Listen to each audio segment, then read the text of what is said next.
Welcome to the Instagram Stories for Thursday, February 9th. I'm your host, Daniel Hill. The biggest news of the day is that Instagram is expanding gifts for Reels creators to all creators in the United States. Here's how this works. When you create Reels, you can now have the option to receive a monetary gift from viewers of that reel. Instagram explains, quote, viewers will purchase stars and use them to send you gifts on Instagram. Instagram will then provide you with a revenue share from your Reels that received gifts on a monthly basis equal to 1 cent US dollars for every star received from fans, end quote. So you get 1 cent per star. That's not a lot. This is also a 40% split between Instagram and creators based on the current star's purchase price. I will link to the article from Meta with the screenshots demonstrating how this all works. You'll see the send gift button when you watch the reel. Then when you click send gift, a window will pop up where you have the opportunity to purchase the appropriate amount of stars that you want, from 10 to up to 300. And you can see when you go to actually send those that it gives you a price. 45 stars is 99 cents, 140 stars is $2.99, and 300 stars is $5.99. Instagram says that you can check your eligibility for this program by going to your professional dashboard in Instagram. All of this is geared around trying to help creators to earn money on the platform. However, I continue to believe that money creators earn should not come from users of Instagram, but instead come from Instagram themselves. They have very large pockets. I think that's where the money should come from, but I guess I'll write it in a suggestion box or something. We're going to take a quick break. When we come back, we're going to share some tips from the @creators account all about copyrights, which are very important. This episode is brought to you by Michigan Economic Development Corporation.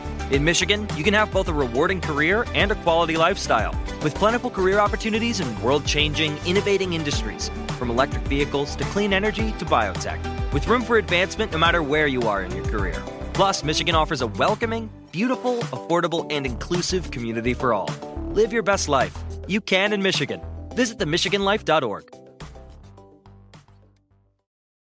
Welcome back. The Instagram @creators account had a really good post all about understanding Instagram's copyright policies. I'm going to get into the fact that I don't agree with them in a second, but I think it's important to understand how they work. So here's the information. This post from the @creators account explains that you want to focus on posting original content and do not post anything you've copied or collected from the internet that you don't have a right to post.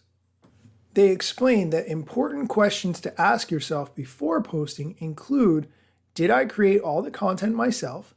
Do I have permission to use all of the content included? And if so, then go ahead and post it. The post explains that certain criteria do not necessarily give you the right to share content. For instance, just because you appear in the content, or someone else already posted it, or you bought or downloaded the content, for instance, a song from iTunes. Another example would be you recorded the content yourself, like for instance, you filmed your TV. And the last one, you gave credit to the author. Each one of those does not necessarily give you the right to share that content according to Instagram. Even if you did things like giving a disclaimer or modifying the content, according to Instagram, you may still not have the right to share it.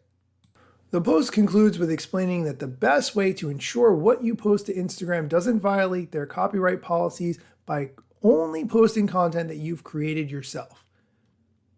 Okay, now that I've gone through what the parameters of the Instagram post are, I'm going to tell you that I, on a personal level, agree with absolutely none of that. I want to preface what I'm about to say next with the fact that I am not a lawyer. I am only discussing the way I think it should be, not how it actually is. It is way too complicated to get the necessary permissions to use, for instance, a clip from a music video that you want to add to your post, or a clip from a movie because it is basically considered a meme at this point and you want to contribute to the joke, or any other piece of content that you want to use. Of course, content creators, whether they're filmmakers or anything else, deserve to get paid for their work. I absolutely agree. However, that payment should be up to the platforms to handle, not you as an individual user. Just telling you to create your own content and not reuse content when that is how so much of the internet is based is really unfair to the user. I'm going to stop ranting there. Again, not a lawyer. Do not take this as any legal advice in any way, shape, or form.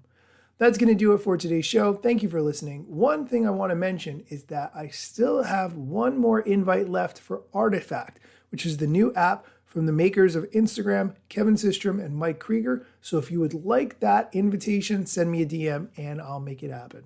Thanks for listening, and be sure to come back tomorrow for more Instagram news or strategy or tips or something else.